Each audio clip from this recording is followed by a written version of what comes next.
Why are clock signals essential for digital electronics counters?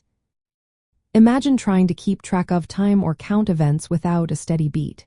It would be chaotic, right? That's where clock signals come into play in digital electronics counters. They act like a metronome, providing a consistent rhythm for the entire system. Without this steady timing, counters would lose their way, jumping randomly or missing counts altogether. In digital electronics, counters are built from flip-flops, which are tiny devices that store binary information.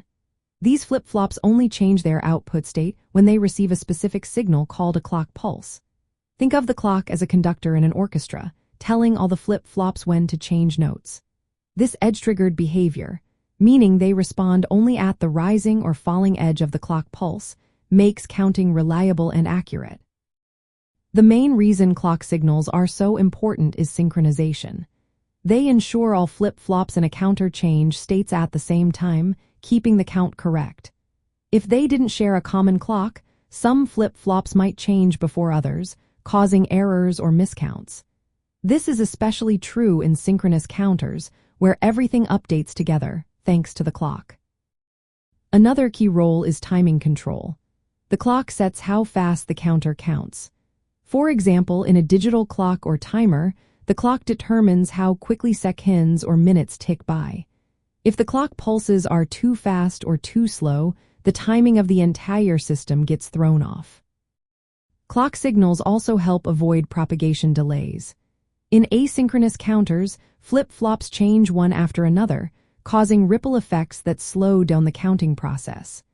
But with a shared clock, all flip-flops update simultaneously, making the counting faster and more dependable. Finally, clocks help in sequencing operations. Counters move through a sequence of states, like counting from 0 to 9 in a decimal counter.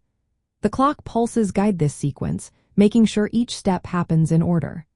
This sequencing is vital in digital clocks, memory address counters, and state machines used in embedded systems. In simple terms, the clock signal turns a bunch of flip-flops into a coordinated counting machine. It keeps everything running smoothly, accurately measuring events or time intervals. Without it, digital systems would be unreliable and chaotic. That's why clock signals are the heartbeat of digital counters, ensuring they work precisely and predictably in everyday devices like timers, frequency counters, and digital clocks.